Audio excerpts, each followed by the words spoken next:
Hey YouTube, Maddie's Daddy 12 here with another video, and in this one we're going to be talking about Burning Abyss.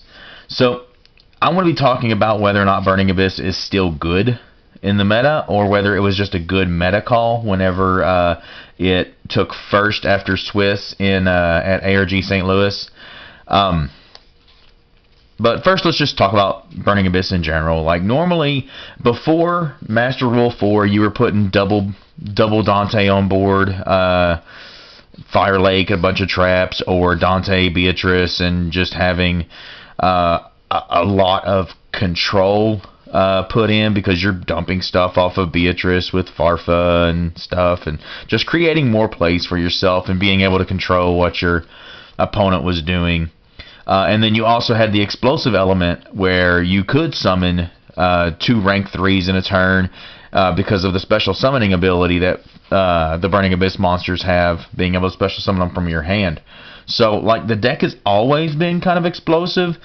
And when Noah Green, I believe he took first after Swiss. I'm not exactly certain on that, but I'm pretty sure he took first after Swiss. And what he was saying was that the deck was good because it doesn't lose to any of the hand traps that are being played right now. Because of Spiral taking over, everybody's playing multiples of every hand trap available. And to be honest with you, the only hand trap that Burning Abyss really worries about is Max C. You drop the Max C, and then you get to draw a card for every monster I special summon.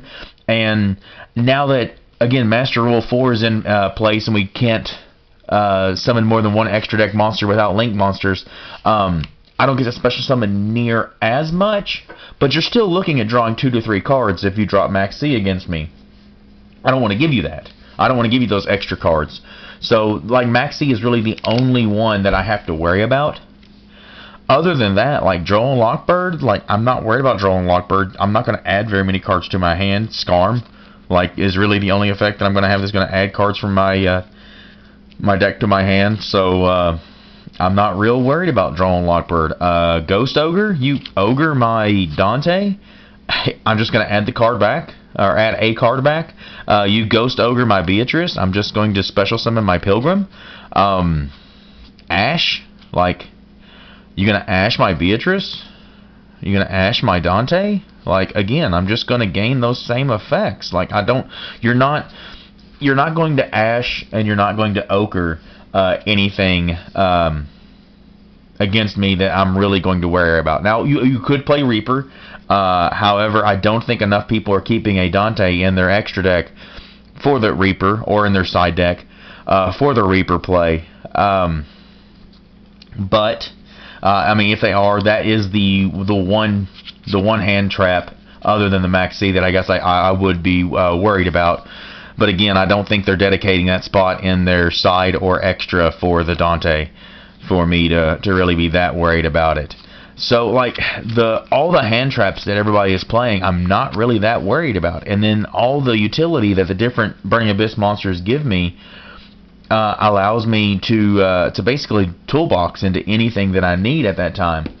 So the question comes up about whether or not Burning Abyss is actually good, or whether or not Burning Abyss was just a good call for that tournament. I'm talking about the ARG St. Louis a couple weekends ago. So the only other information that I can bring to this conversation would be that YCS San Diego just happened this weekend, and YCS San Diego, there are rumors. Again, I don't know. I don't live in California, so I wasn't at the event, and I didn't see any actual numbers on this. I'm talking to one of the local guys who said that there was somewhere around 12% of the field that was Burning Abyss at that event. So that is actually extremely surprising to me, because I don't really think this deck is as good as what they think it is in order to give that much of a presence at an event. At least not right now. Once we get the Link monster and you're able to put the multiple Dantes and whatnot onto the board, like, I feel like we would be able to compete a little bit better. But on the major scene, the big events, the YCSs, the ARGs, and I do consider the ARGs big events even though they have a small attendance. They are still big events, and that's a conversation for another time. But the ARGs and the YCSs and stuff is because of how much your opponent is behind the 8 ball when they're playing game 1. Especially when they're playing multiple hand traps, if they draw into multiple hand traps on top of already having dead cards against you. So, like, that is an issue that they have to deal with. So your game 1 becomes a lot easier, and then you have stuff available to you like Anti-Spell Fragrance that you can play around, Skill Drain that you can play around, other Floodgate traps that you can play that would allow you to be able to play and not your opponent. So, like, you're able to steal wins that way. So when it comes to big events, I feel like it's alright. I don't feel like it's great, but I do feel like it's alright. I do feel like you can steal some wins. You do have to worry about the first couple of rounds, making sure that you don't play against any rogue, because that's one thing that this deck can lose to, is just a big monster that somebody can put on board from a rogue deck. So, like, if you're just making a big monster and trying to beat over my stuff, like, yeah, I'm gonna struggle with that until I can Farfit away and whatnot. But, like, for the big events, if you can get past those first couple of rounds and get past the rogue, then I feel like you stand a pretty good chance, because at that point you're getting to the people that are playing spirals with 9 to 10 hand traps, and you're gaining your advantage there, or getting an advantage against your opponent that way. So if I feel like this is a kind of an outside chance win at a YCS, then where does this place at the locals? Honestly, I feel like it's even lower, because at your local level, a lot of people are not going to be playing the Ashes that are $70 and the Drone Lockbirds that are 25s, Reapers that are getting upwards of $10. You might still see those in people's decks, and that would be the only, and Maxi, those would be the only hand traps that you'd have to worry about. So, like, with those people not playing as many copies of those cards, then you don't have to worry about people that are going to have, or you're not going to gain the advantage off of people that are going to have the dead cards in their hand. So honestly, when you get back down to the local level, I don't feel like this deck fares near as well as it would against a big meta.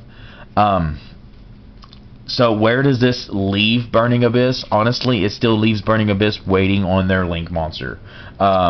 Now, am I wrong in saying that Burning Abyss will not make regional tops and stuff? Absolutely. Burning Abyss will still make it to the top cuts of regionals. Burning Abyss will still sneak in to some top cuts and everything, and that won't surprise me a bit to see them there. What I'm saying is I don't expect to see Burning Abyss win Nationals again this year. You know what I'm saying? Like, without the Link pack come out to give us the Burning Abyss Link monster, I don't see this deck doing enough or gaining enough advantage over your opponent to be able to take one of those spots. But could you see a Burning Abyss make a top cut of a regional main decking triple Vanity's Fiend, the Phantom Knight engine, whatnot? Yes, absolutely you could. But I don't think we're going to see Burning Abyss be the top deck or a top contender until the Rain Packs comes out and gives us that Link monster. So that's just kind of my opinion. I like Tour Guide too. Tour Guide actually gives you a really cool play into Deco Talker, which doesn't really do you a whole lot for Burning Abyss, but just the one Tour Guide can actually give you a Deco Talker and 2 Burning Abyss cards in your hand. I'll do a deck profile of my Burning Abyss deck, and you guys will see that. But yeah, so until we get the Vrains pack and get the Burning Abyss Link monster, I really think this is going to be just another rogue deck that you're going to see here and there. So that's my opinion, guys. Make sure you head over to Facebook. Follow me on Facebook. You'll get my random thoughts and stuff over on there. I post on there a whole lot more than I post on YouTube, as sad as that may be. So I appreciate it, guys. Make sure you head over there and check me out. And subscribe. Comment down below. Show us how much you love us.